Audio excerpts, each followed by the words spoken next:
It was a Friday night, and I had no idea that my life was about to turn upside down. My wife, Emily, had been acting a little strange lately, distant, distracted.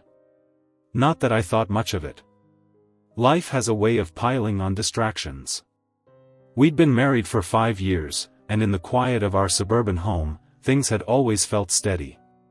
We had a good routine, a nice house, a couple of dogs, and the kind of life that people work hard to build. But something changed when she told me she was going to the Grim Reaper concert with some friends. Just a girls' night out, she said. I didn't think much of it. She had her hobbies, I had mine. We were a team, and we trusted each other. That's how it had always been. So, I kissed her goodbye that night, told her to have fun, and didn't even question when she left with a few of her coworkers. I spent the evening alone, catching up on a few things, watching TV, trying to unwind. It wasn't until the next morning that the first cracks in my world appeared.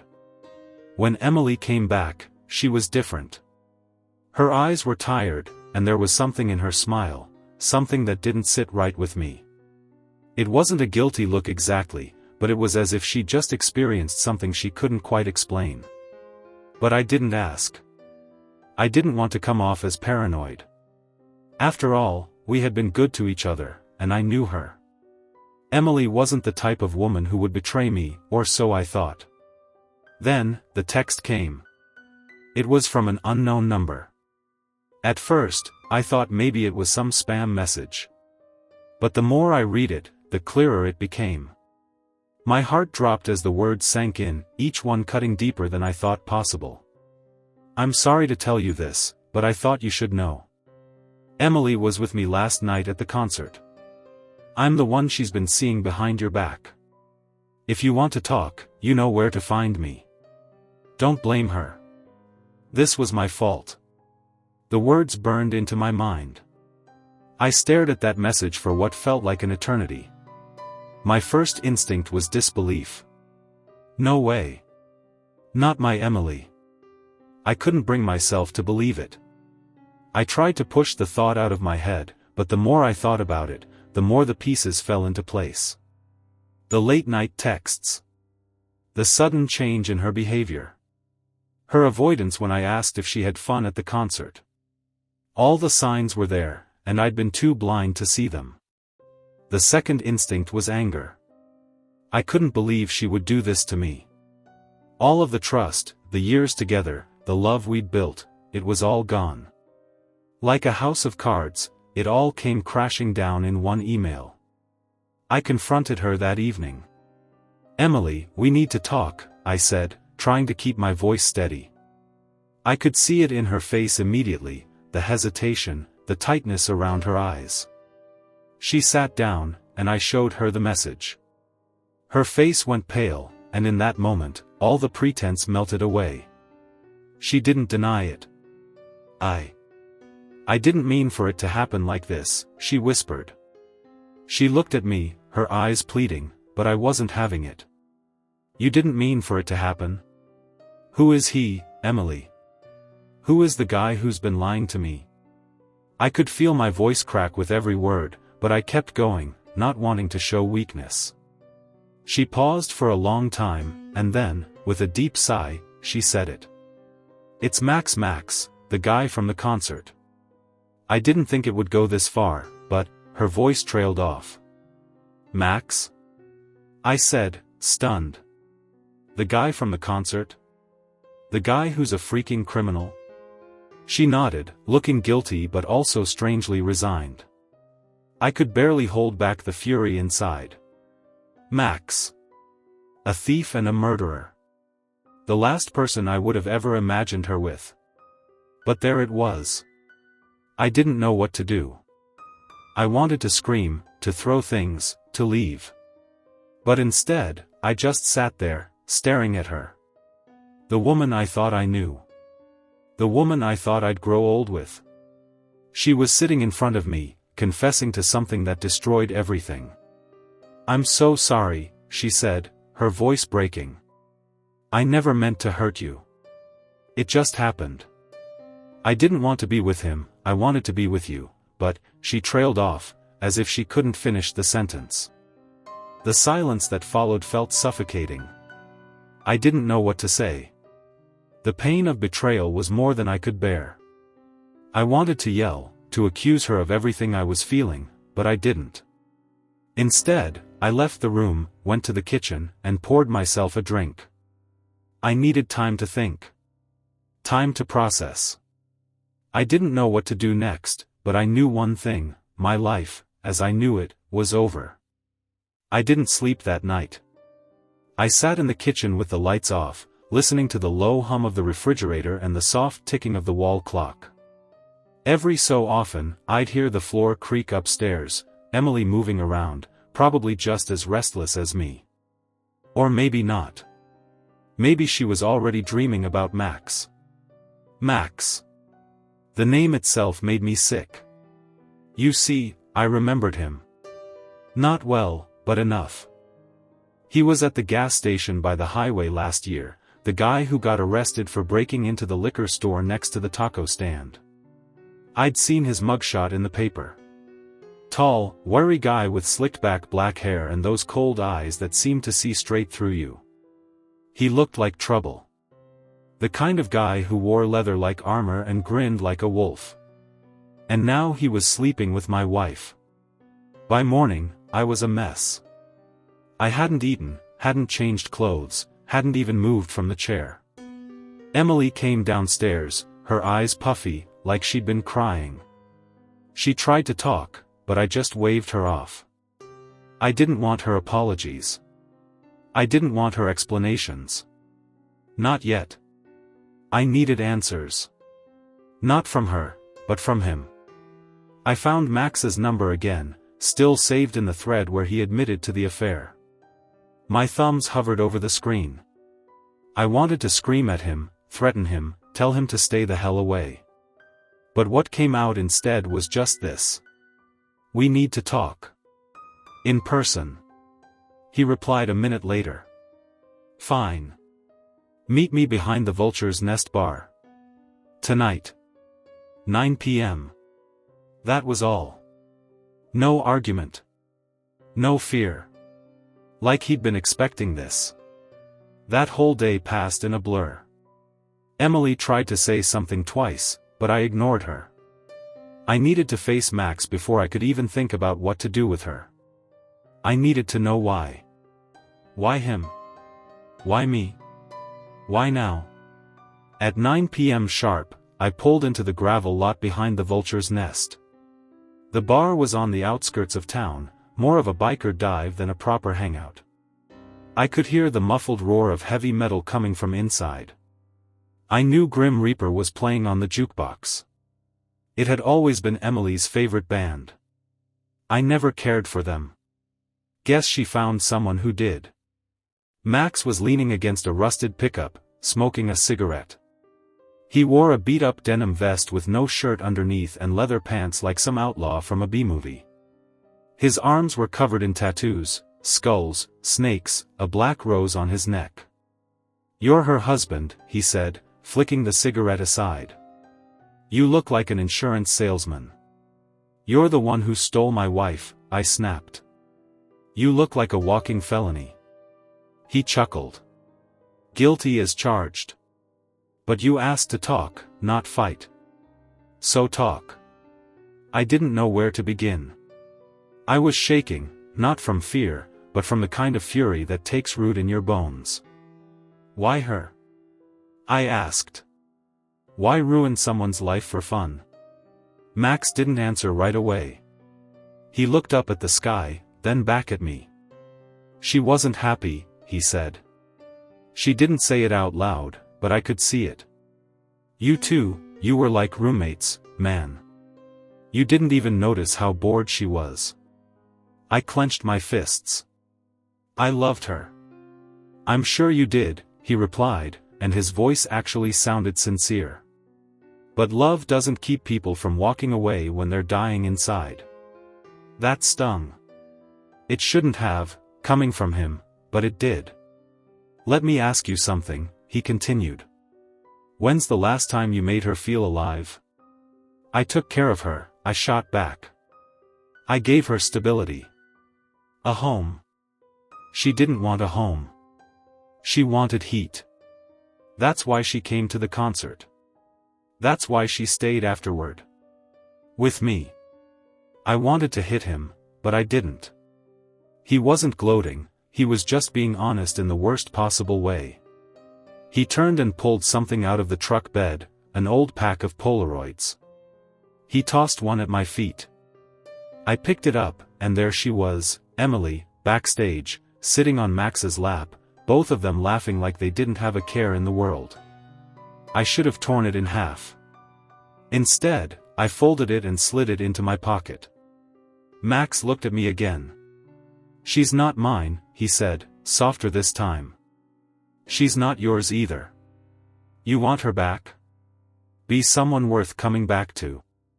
I didn't respond. I just turned and walked away. When I got home that night, Emily was waiting on the porch. She looked at me like she'd aged 10 years in one day. "I didn't think you'd come back," she whispered. I sat down next to her. My voice felt like gravel. I talked to him. Her eyes widened. "Max?" I nodded. I just needed to hear it from him. I needed to understand. She looked down, ashamed. "I never meant to hurt you. I swear to God, I didn't. I was just. I felt like I was disappearing. I didn't say anything. Not yet." Then she dropped the real bombshell. "I talked to a lawyer today," she said. "I'm suing you for the house." It hit me harder than the affair. "You're what?" "I don't want money. I just want a clean start. I want to live somewhere that doesn't remind me of everything I destroyed. I was too tired to fight." "Take it, then. Take the house." She looked at me like I'd just handed her a loaded gun. "You're not angry?" she asked. "I am," I said. "But I'm also done trying to hold on to something that's already gone." She nodded slowly. "I don't deserve your kindness." "No," I said. "You don't. But you're getting it anyway." That night, I slept on the couch. Alone. The air was cold. The silence, colder. But for the first time in days, I slept. A week after Emily told me she was suing me for the house, I got the official paperwork. Certified mail. My name printed in bold letters, cold and legal. It felt like she had finally put in writing what I'd been trying not to admit: our life together was over. It wasn't just the betrayal. It wasn't just Max. It was the fact that she wanted to erase everything we built, down to the bricks and mortar. She wasn't just leaving me. She was evicting me from my own past. The lawyer she hired didn't waste time. Her name was Angela Stein. Sharp jaw, sharper tone. The type that smiled with her lips but not her eyes. I sat across from her during mediation, listening to her talk about emotional damages and compensatory relocation, while Emily sat quietly at the far end of the table, not even looking at me. I wanted to yell, "What about the damage you caused?" But I didn't. I just signed the papers. The house was officially hers. I had 30 days to pack my things and get out. The first box I packed had my wedding album in it. I don't know why I kept it. Maybe I thought one day I'd want to remember the good years. Or maybe I wasn't ready to let go entirely. The second box was all my tools, my old socket set, drill, hammer, the things that helped build that place, literally. I laid them in gently like I was burying something sacred. By the end of the week, I was crashing in my cousin Jake's spare room over his garage. No heat, no internet, a leaky window that rattled every time the wind blew. But it was shelter, and more importantly, it was far away from her. Emily never texted me again after the court date. She didn't even say thank you when I left the key under the mat. Jake tried to cheer me up. Took me out for beers, introduced me to a few women he said were good for forgetting. But nothing clicked. I wasn't ready to pretend like I wasn't still bleeding inside. What really broke me, though, was when I saw Emily's first photo from her new life. It was about 2 months after I left. Someone tagged her in a picture on social media. I wouldn't have even seen it if I hadn't checked out of stupid curiosity, typing her name in the search bar one night while drinking alone. She was smiling again. On the back patio of the house she took from me, with string lights overhead and a glass of wine in her hand. Max was in the photo too. Shirtless. His arm draped over her shoulders like he'd won some kind of prize. That night I smashed my phone against the wall. It was around that time I started going back to the vulture's nest. I didn't plan on it, but one night I was driving with nowhere to go, and I just ended up there. Sat at the bar, ordered a whiskey, and stared into the glass like it had answers I couldn't find anywhere else. That's when I saw him again. Max. He walked in like he owned the place, like trouble in motion. He spotted me almost immediately, but instead of turning around, he slid onto the stool next to me. Well, he said. Look who's still alive. I didn't look at him. Didn't expect to see you here. It's a free country, he said. Plus, I like the wings. I didn't respond. Just took another sip. I wanted to leave, but something rooted me in place. You know, Max said after a while, she still talks about you. I turned and gave him a look. Why the hell would she do that? He shrugged. Guilt, maybe. Or maybe she misses something. You gave her stability. I gave her chaos. Two sides of the same coin. Is that your excuse for ruining someone's marriage? Being the exciting side of the coin? I didn't ruin anything, he said, lighting a cigarette. You and her, that was already over.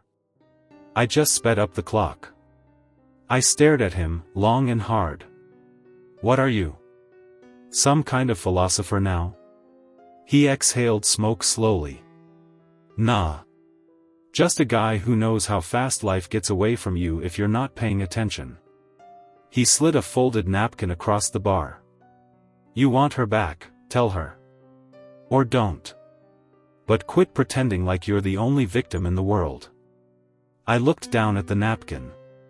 It had her new number on it. I didn't call her that night. Or the next. But by the end of the week, I found myself dialing the number. Hello, she answered, unsure. It's me, I said. My voice caught in my throat. Why are you calling? I took a deep breath. I'm not calling to fight. I needed to hear your voice. There was silence on the other end. Then a soft reply. I didn't think you'd ever speak to me again. Me neither, I admitted. But I've been thinking. About everything. The marriage. The mess. You. Him. The house. And I forgive you. The line went silent again. Then she started crying. I don't deserve that, she whispered. I know, I said. But I'm giving it to you anyway. Why? Because if I don't forgive you, I'll never move on. And I want to. I heard her breathing slowly, steadying herself. I'm sorry, she said. For all of it. I know. Then I hung up. That night, I stood outside Jake's garage and looked up at the sky. For the first time in months, I didn't feel like I was drowning. I was still heartbroken. Still lost. But something had shifted inside me. She took the house. She even took the future I thought we were building. But she didn't take me. That part was still mine. And maybe, just maybe, that was enough to start again. 3 months after I gave Emily the house and told her I forgave her, something strange happened. She called me. It was just after 7 a.m. on a Thursday. I was halfway through a bitter cup of instant coffee, sitting in Jake's garage in my thermal socks, wondering if this was the day I'd finally put my name on something again. Elise. Alone. A new chapter. Her name lit up the screen like a ghost. Emily, new number. I hesitated. My thumb hovered, and for a second I almost let it go to voicemail. Then I picked up. Yeah. Her voice was quieter than I remembered. Hesitant. Hi. Something wrong? She sighed. I found something. Something I think belongs to you. I wasn't sure what to say. She sounded off. Not guilty, not sad, just unsettled. Can we meet? She asked. At the old house. I hesitated. That wasn't my house anymore. She'd made sure of that. Why? Just, please.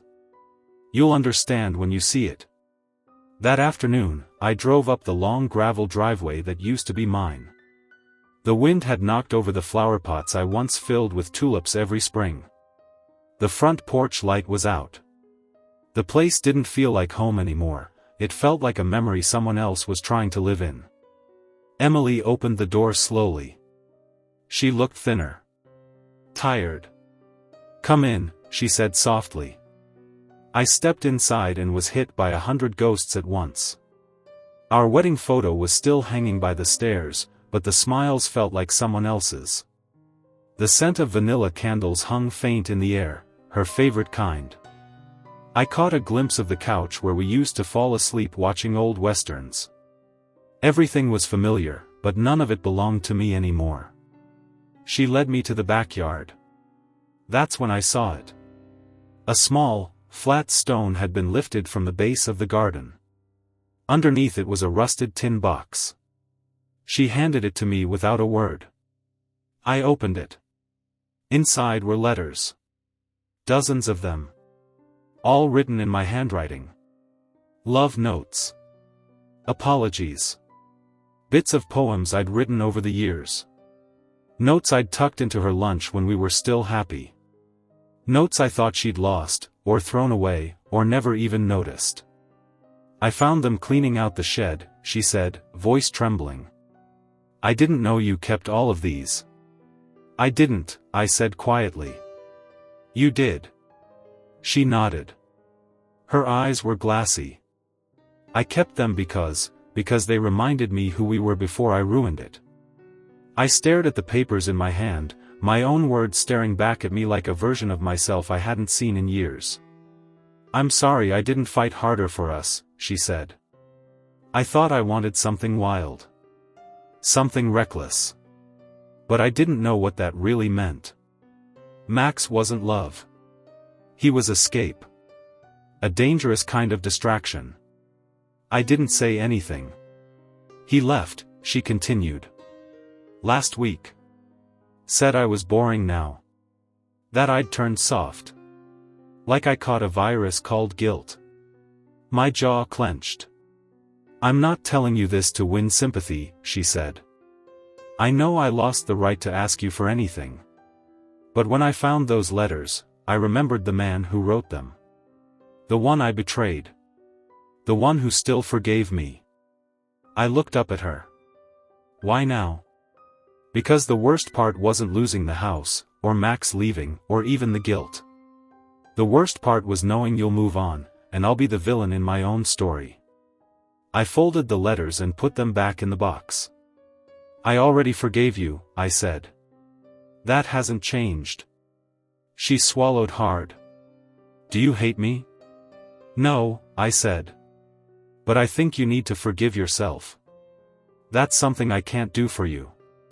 Tears slipped down her cheeks. I turned and walked back through the house, the weight of my past tucked in a rusted tin box under my arm. That night, back in Jake's garage, I opened the letters again.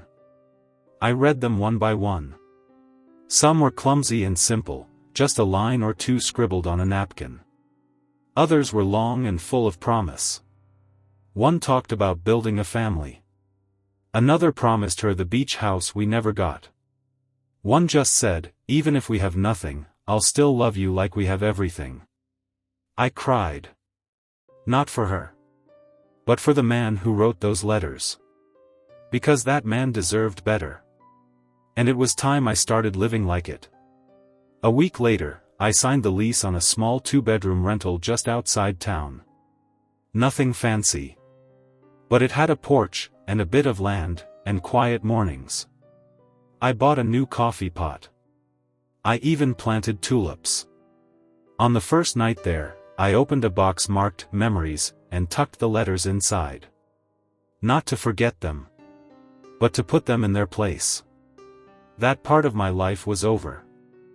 But the man who survived it? He was just getting started. A month into living at the new place, I'd finally started sleeping through the night again. The porch creaked the same way every evening when I stepped out with my coffee. The tulips had started poking through the dirt. And I'd begun talking to the neighbors, a retired vet named Gary who offered me lawn tools I didn't ask for, and a single mom named Jules who worked nights at the hospital and left her porch light on for the dog. It wasn't much, but it felt like mine. I'd landed a job fixing up old cabins about 40 minutes upstate. Honest work. Dirty hands, sore back.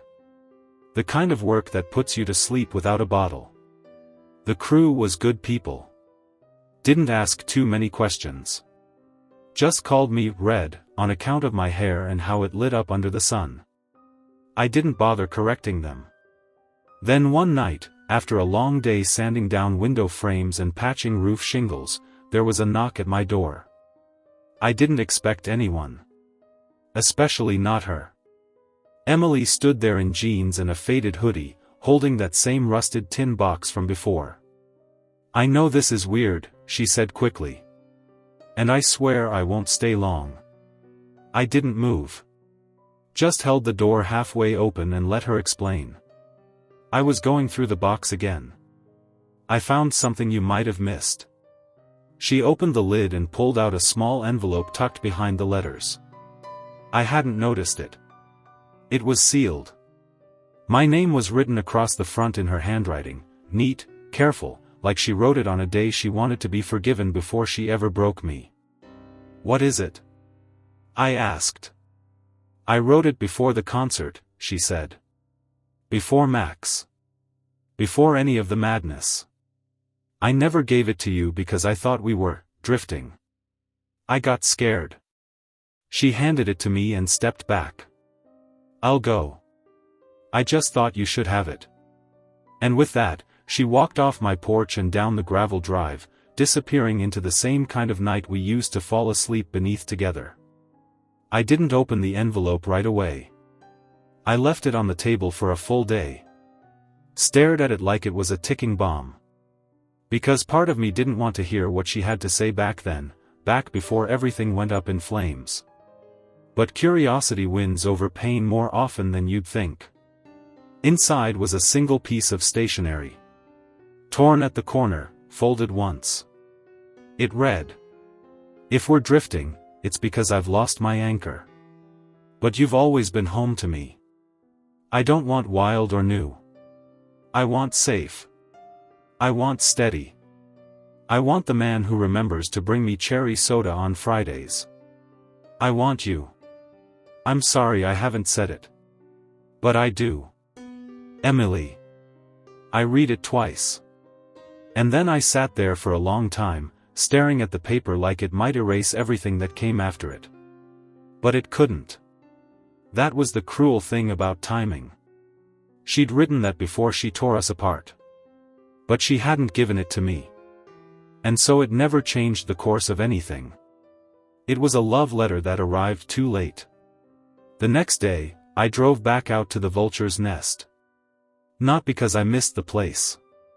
But because I heard through the grapevine that Max had been hanging around again, stirring up trouble. He never could stay low. Guys like him needed chaos like other people need air. I found him in the back parking lot, arguing with a girl who looked half his age and twice as tired. When he saw me, his whole posture changed. "Red," he said with a grin, like we were old friends. "Back for another lecture?" Nope, I said. Just one thing. I pulled the letter from my jacket and held it up. She wrote this before you. Before the concert.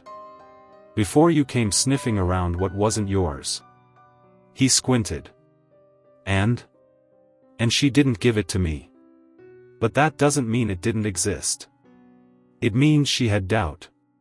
But you, I stepped closer, you took advantage of that crack. He raised his hands. Look, man, I didn't make her do anything she didn't want to. Yeah, I said. But you helped her forget what she already had. He looked away. She came to me. That night, I wrote a letter of my own. Not to Emily. Not to Max. Not even to myself, really. I wrote it to whoever I would be next. You were broken once. You were betrayed. But you stood up. You forgave. You built again. Don't go back to the fire just because the ashes feel warm. Keep walking. Love again when it's right. But never settle for someone who forgets how to hold your heart. Me. I folded it and put it in the same box with all the old ones. One letter among dozens. But this one didn't ache. It promised. I know. And now she's alone. Max didn't respond. I turned and walked off. That night, I wrote a letter of my own. Not to Emily. Not to Max. Not even to myself, really. I wrote it to whoever I would be next. You were broken once. You were betrayed. But you stood up. You forgave. You built again. Don't go back to the fire just because the ashes feel warm. Keep walking. Love again when it's right. But never settle for someone who forgets how to hold your heart. Me. I folded it and put it in the same box with all the old ones. One letter among dozens. But this one didn't ache. It promised. It was the last week of September when I got a letter from the county. Official envelope. Return address stamped in red ink. For a moment, I thought it was about taxes or some leftover legal thread from the divorce. But when I opened it, I realized it was about her. Apparently, Emily had stopped paying the property taxes on the house she sued me for. The county was giving her 30 days to make it right or face repossession. And somehow, my name, thanks to the original joint title and some clerk's mistake, was still tied up in it.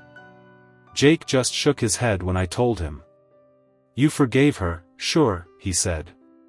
But looks like life didn't. I didn't know what to do with that information. I didn't owe her anything anymore. I'd let her take the house, even the damn couch and the ceramic mugs we picked up on our honeymoon. I let it all go. So why the hell did it still feel like a door I hadn't fully closed? I could have ignored it. But I didn't. Instead, I drove back up to that house on a cloudy Sunday, just as the wind started picking up and leaves scattered across the driveway. I noticed two things immediately. The porch light was off again. The place looked empty. Not just quiet, but hollow. Windows bare. Curtains gone. The front lawn overgrown like it had given up. Her car was gone. I knocked, waited, knocked again. Nothing. Then, for some damn reason I couldn't explain, not even to myself, I walked around back and peeked through the sliding glass door. The inside was trashed. Furniture tipped over. Picture frames shattered. Boxes open. Like someone had stormed through in a hurry or rage or both. I didn't break in. But I did call the sheriff's office. Turns out, she hadn't been living there for weeks. A neighbor said they saw her leave with 2 suitcases in the back of a rideshare. That was 2 Saturdays ago. The bank had already marked the property for foreclosure. She hadn't just lost control, she'd abandoned it. And nobody knew where she went. A few days later, I got a voicemail. Blocked number. Static in the background. Her voice, shaking like she was trying to keep herself from falling apart. "I'm sorry. I didn't know what else to do. Everything fell apart after Max left. I sold some things I shouldn't have. I made mistakes I can't even say out loud. I didn't know the house was still in your name. I never wanted you to be dragged back into this. I just wanted a clean break. But I guess I don't know what that is. I guess I never did." I listened to that message 3 times. And on the 3rd time, I realized what was eating at me. I didn't hate her. Not even now. But I also didn't feel sorry for her anymore. There was a time I'd have driven across the state to find her, hold her hand, fix it all. But that man, the man who wrote all those love letters, he had finally stepped out of the fog. Now, I just wanted distance. Clarity. Not revenge, not answers. Just peace. A week later, the sheriff called me back. The house had been broken into again. They weren't sure if it was her or someone else, but it was empty now, just floorboards, busted drywall, and a few burned-out candles melted to the windowsill. The officer asked if I wanted to claim anything inside before the bank took control. I said no.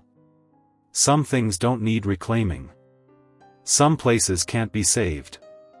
I sat on my new porch that night, looking up at the stars. My hands were calloused from work. My chest a little lighter than before.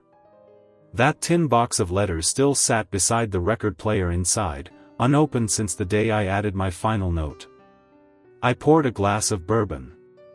Quiet music played from inside, nothing heavy, just the kind of tune that lets you breathe. That's when a car pulled up. Not Emily. Someone else. A woman in a navy jacket and dark jeans stepped out. She had a clipboard under her arm and a hesitant smile. "Hi. You're Red, right?" she asked. I raised an eyebrow. "That's what they call me." She smiled. "I'm from the county." "You used to own 217 Willow Ridge Drive?" "Used to. Sort of. I'm working on redevelopment for foreclosed properties. That house is coming down. They're clearing the land. Thought you might want to know. Figured you'd be relieved." I paused. Then nodded. "Yeah," I said. "I am." As she turned to go, she looked back once. "You seem like a guy who's got a lot of stories in him." "Too many," I said. "But not all of them need telling." She grinned. "Maybe not. But some need remembering." Then she drove off. That night, I slept with the window cracked open. Let the cool air wash over me. And for the first time in years, I dreamed about the future. Not the past. Fall passed like a slow exhale. The mornings got colder. I wore that same canvas jacket every day to the job site, the one Emily used to borrow when she ran outside to grab the mail barefoot. Funny how certain clothes keep more than just warmth. I kept my head down, mostly. Finished the cabin restoration in early November. Started helping Gary, my neighbor, winterize homes along the back roads, simple work, but steady. There was something healing about fixing busted pipes and sealing up drafts. Like patching cracks in the parts of me that hadn't quite healed yet. Then one Tuesday afternoon, while I was picking up lumber and gutter nails at Denny's Hardware on Maple, she stepped into my aisle like it was nothing. "Excuse me," she said, reaching past me with a confident smile, "do these look like the kind of screws that strip easily, or am I just terrible at drilling?" I glanced down at her hand. She held a box of 2-inch wood screws. I half smiled. "Depends on if you're using a real drill or one of those fancy toy ones from the, as seen on TV, aisle." She laughed. Guilty. She had hair the color of whiskey and freckles across her nose.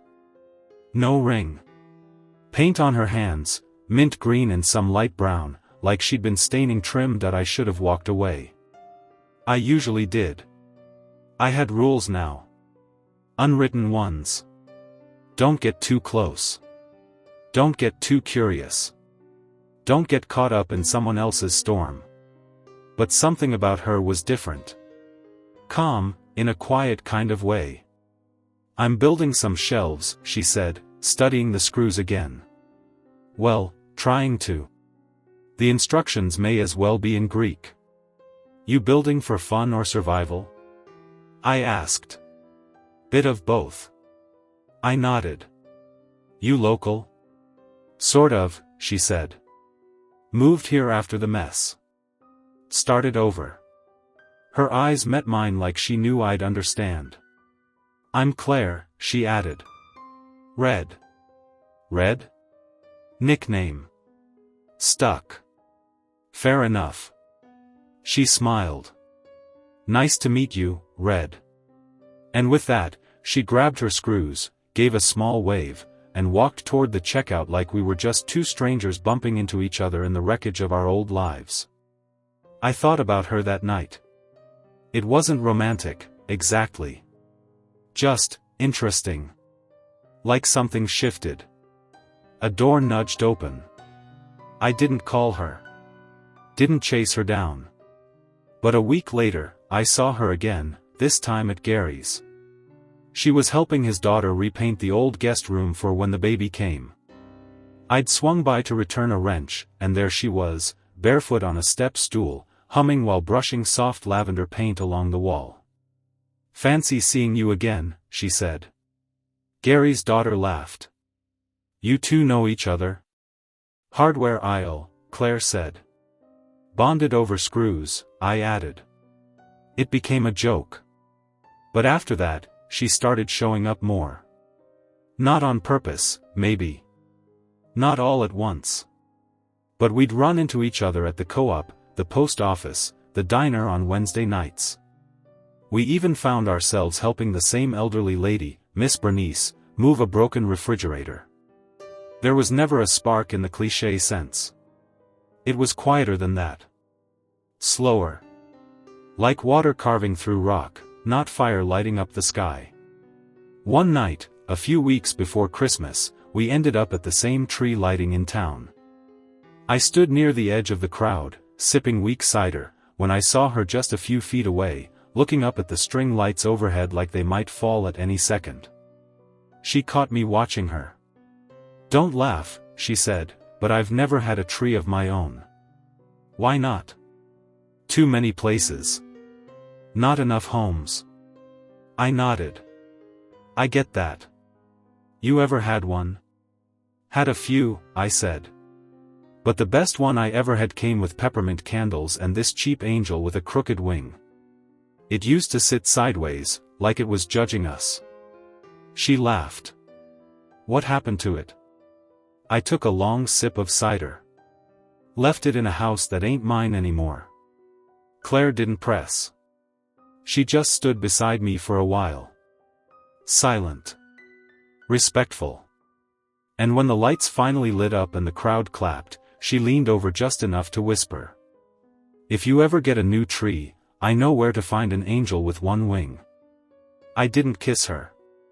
Not then. Not even the next week when we met up again to help Gary hang Christmas lights. But I started thinking about that angel. And the idea that maybe, not today, not tomorrow, but someday, I could find something worth decorating again. That winter, I didn't get a tree. But I did hang one small string of white lights over the porch railing. And I bought a small peppermint candle from the corner shop. Just to remember that sometimes, when you've lost everything you thought mattered, life finds a way to hand you something quiet and kind, and asks nothing from you but to stay open. Just a little. Just enough. The holidays passed quietly. Claire brought over a tin of ginger cookies on Christmas Eve, half-burnt, but full of heart. We shared them on the porch under that one string of lights. She didn't stay long, just long enough for a few laughs and a hug that lingered slightly longer than it needed to. No expectations. No pressure. Just good company. That was all I wanted. But peace, I've come to learn, doesn't stay parked on your doorstep long. Especially not when your past still knows the address. It was a Thursday afternoon in mid-January when I saw him again. Max. I didn't recognize him at first. He'd shaved his head and grown a scraggly beard. The tattoos on his neck were still there, but faded, like the color had given up. I was at the gas station, pumping diesel into my truck, when I noticed the beat-up black sedan at pump 4. The driver stood there in a weathered leather jacket, eyes darting like a cornered raccoon. Then he looked up, and our eyes met. Time didn't freeze. What I felt was worse. Nothing. Just a hollow blankness that sat cold in my chest. He walked toward me slow, like he was expecting something, maybe a punch, maybe a handshake. I gave him neither. "You still mad?" he asked, voice rough like sandpaper. I didn't answer. "Figured you'd be over it by now," he muttered. "She chose me. That's on her." I clenched my jaw but kept my hands at my sides. "You stole from me," I said flatly. "You humiliated me. And she, well, she made her choices." He laughed bitterly. "Yeah, and look where that got her." That's when it hit me, he didn't know. He didn't know she'd left the house. That she'd lost everything. That she was gone, drifting somewhere off the grid. "She's not with you?" he asked, reading my face. "No," I said. "And thank God for that." His smirk twisted. "Funny how she thought you were the weak one. You're the one still circling a gas station in a car held together by duct tape," I replied. Something in him snapped. His shoulders tightened. He stepped in close, too close. "I didn't kill anybody for her, you know," he said, voice low and dangerous. "That was just business. You ever think about that? What kind of woman gets off on that?" I didn't flinch. "I think about a lot of things," I said. "But not her. Not anymore." He studied me like he didn't believe it. And maybe part of me didn't either. I didn't tell Claire about the encounter right away. We had dinner that weekend at her place, simple stew, records playing in the background, soft candlelight flickering against the chipped walls. But my mind kept drifting. "Something's off," she said eventually, eyes narrowing as she poured me another cup of cider. "You've been chewing the same piece of bread for 5 minutes." So I told her. Everything. Max. The gas station. His words. The way he looked like a ghost with unfinished business. She didn't panic. She didn't scold me or demand I call the cops. Instead, she leaned forward, elbows on the table, and said, "Do you think he's dangerous?" "I know he is," I said. "But I also think he's unraveling." "Then don't give him anything to pull on," she said. "He wants a reaction. Don't give him one." I nodded. "That's harder than it sounds." "I know," she said, gently touching my hand. "But I've seen what happens when people like that think they still matter. They feed on your attention. Even if it's just silence. Especially if it's silence." For the next few weeks, I stayed alert. Watched my mirrors more. Changed up my routes. Told Jake everything just in case. We even set up a security camera at the front door, not out of fear, but caution. But Max never showed again. Not at the diner. Not at the co-op. Not at Gary's. Not even at the dive bar 2 towns over where he used to hustle pool games. Then, one morning in February, a police officer showed up at my door. Max was dead. Overdose. Motel outside of town. No ID, but his fingerprints flagged instantly. They found cash on him. A burner phone. A switchblade. No one claimed the body. The officer asked if I had any next of kin information. I shook my head. "Nothing," I said. "He was just someone who passed through." I stared at the manila envelope they gave me, contents recovered from the motel room. Inside was a folded photo of Emily, smiling, her arm around Max. On the back, in sloppy marker, someone had written, "We always win." I burned it in my fireplace that night. Watched the flame swallow that grin, that lie, that old wound trying to bleed one last time. Claire sat beside me, quiet, a hand on my knee. "You okay?" she asked. "Yeah," I said. "I think I finally am." And I meant it. Not because the past was gone, but because it didn't own me anymore. By the time March rolled in, the snow had finally melted, revealing patches of dead grass and forgotten tools I'd left behind before winter set in. The birds were returning, and with them came the kind of air that makes you feel like things might just be okay again. For the first time in a long while, I wasn't waking up with a clenched jaw or that knot in my chest that used to follow me from dream to daylight. Claire and I weren't a couple, not officially, but there was something steady and safe forming between us. No big speeches. Just coffee on the porch, books swapped back and forth, helping each other sand cabinets and fix fence posts. I wasn't chasing happiness. I was just letting life be life. Then one morning, I opened the mailbox and found a letter with no return address. The handwriting stopped me cold. It was hers. Emily. I didn't open it right away. Left it on the table while I made coffee. Let it sit beside my tools while I patched the steps out back. I even went for a long drive out past Pine Creek, half hoping the wind would carry away the nerves building inside me. But come evening, I sat on the edge of the bed, tore it open, and read every word under the yellow light of the lamp she once picked out from an antique store in Tennessee. Read. "I know I'm probably the last person you ever want to hear from. I don't deserve forgiveness.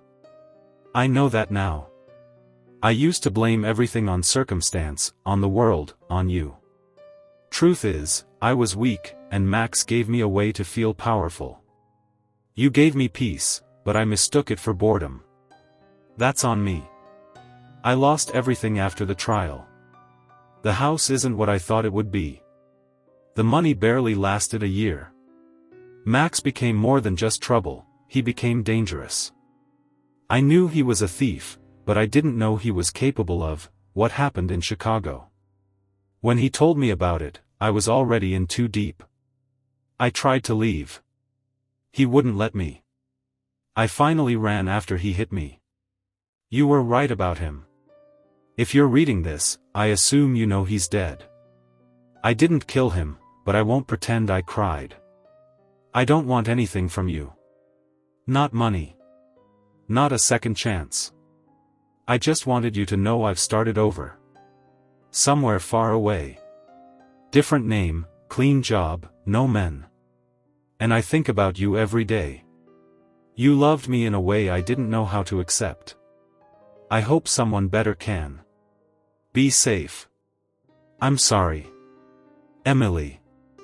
I sat there for a long time after reading it. No tears. No rage. Just a hollow ache that moved like fog through my bones. I didn't love her anymore. I knew that. But some ghosts don't need love to linger. They live in the what-ifs, the quiet corners of memory. I folded the letter and slid it into the drawer beneath my flannel shirts, not to keep it close, but to keep it somewhere where it couldn't follow me around. Later that week, Claire and I were stacking firewood behind her house when she asked if something was wrong. I got a letter, I said. From Emily. Claire didn't flinch. She didn't pull away. She apologized, she asked. Yeah, I said. And admitted things I never thought she would. Claire wiped her hands on her jeans and looked at me for a beat before speaking.